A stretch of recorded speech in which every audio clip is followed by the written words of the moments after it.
everybody. Hello, Ray. This is my final presentation, Strategies for Learning Math. I'm Steven. My Chinese name is Jian Yuxiang. I'm a junior from Department of Accounting. I really like math since I was little, so I chose this topic. This is my outline. First, introduction. It introduces the reason why I chose this topic. Second, effective strategies. Use effective strategies to learn math. Third, learn basic principles to solve math problems. And last, conclusion. Many people think math is a boring subject. My elementary and junior high school classmates didn't like math, and they think math is a boring subject. But I think math actually is an interesting and amazing subject. It appears in our lives. Here is a TED example about Fibonacci numbers. It's so interesting. I think you will like. Fibonacci number as well. In fact, there are many more applications of Fibonacci numbers, but what I find most inspirational about them are the beautiful number patterns they display. Let me show you one of my favorites. Suppose you like to square numbers, and frankly, who doesn't? Let's look at the squares of the first few Fibonacci numbers, okay? So 1 squared is 1, 2 squared is 4, 3 squared is 9, 5 squared is 25, and so on. All right, now, it's no surprise that when you add consecutive Fibonacci numbers, you get the next Fibonacci number, right? That's how they're created. But you wouldn't expect anything special to happen when you add the squares together. But check this out. 1 plus 1 gives us 2, and 1 plus 4 gives us 5. And 4 plus 9 is 13, 9 plus 25 is 34, and yes, the pattern continues. In fact, here's another one. Suppose you wanted to look at adding up the squares of the first few Fibonacci numbers. Let's see what we get there. So 1 plus 1 plus 4 is 6. Add 9 to that, we get 15. Add 25, we get 40. Add 64, we get 104. Now look at those numbers. Those are not Fibonacci numbers, but if you look at them closely, you'll see the Fibonacci numbers buried inside of them. Do you see it? I'll show it to you. 6 is 2 times 3, 15 is 3 times 5, 40 is 5 times 8, 2, 3, 5, 8. Who do we appreciate? Fibonacci, of course. Now, as much fun as it is to discover these patterns, it's even more satisfying to understand why they are true. Let's look at that last equation. Why should the squares of 1, 1, 2, 3, 5, and 8 add up to 8 times 13? I'll show you by drawing a simple picture. All right, we'll start with a 1 by 1 square, and next to that put another 1 by 1 square. Together they form a 1 by 2 rectangle.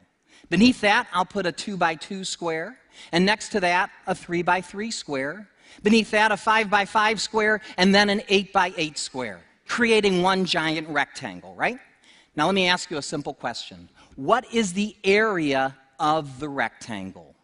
Well, on the one hand, it's the sum of the areas of the squares inside it, right? Just as we created it. It's 1 squared plus 1 squared plus 2 squared plus 3 squared plus 5 squared plus 8 squared, right?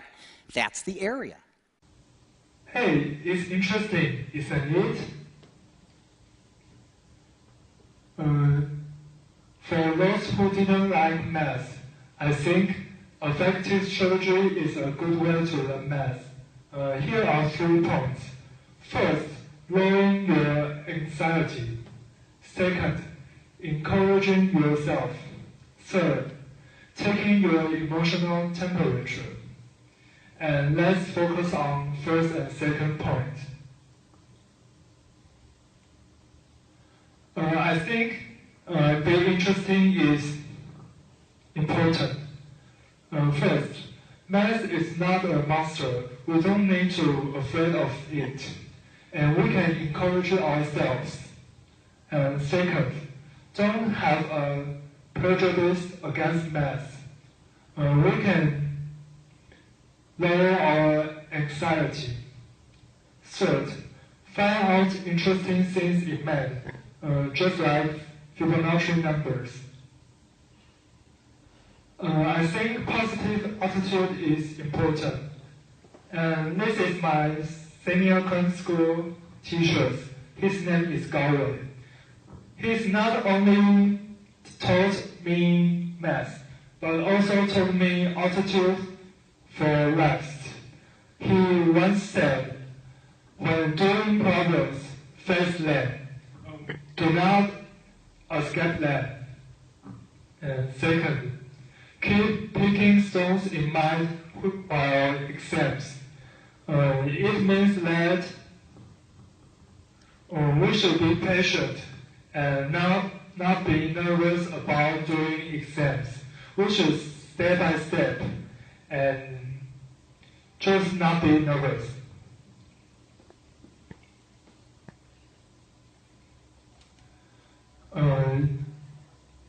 Next, understand the heart of formula. Don't recite formulas or you will forget. Here is an example. A plus b squared is equal to a squared plus 2ab plus b squared. But why this equation is true, we should know the process. A plus b squared is equal to a plus b multiplied a plus b. And a multiplied a is equal to a squared. And 8 multiplied b is equal to ab. So and so on. This is the answer. A squared plus 2ab plus b squared. Then, use central ideas to solve the problems. It's a bad choice to just do and do problems without knowing why.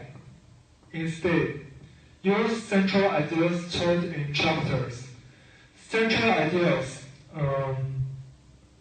is the main thought in the chapters. Mathematics is not solving for x, but also figuring out why. We can apply central ideas to solve problems. Here is an example. 2a plus 7b multiplied 5a plus 3b. We can use the central idea in this formula, which I mentioned before. So we can see that 2a plus 7b multiplied 5a plus 3b. 2a multiplied 5a is equal to 10a squared. And 2a multiplied 3b is equal to 6ab. And so on. So we can know that the answer is 10a squared plus 41ab plus 21b squared. So after knowing the central ideas, it's easier to solve complex problems. I think don't be shy, don't be afraid of math, and enjoy achievement. Thanks for your listening and Happy New Year.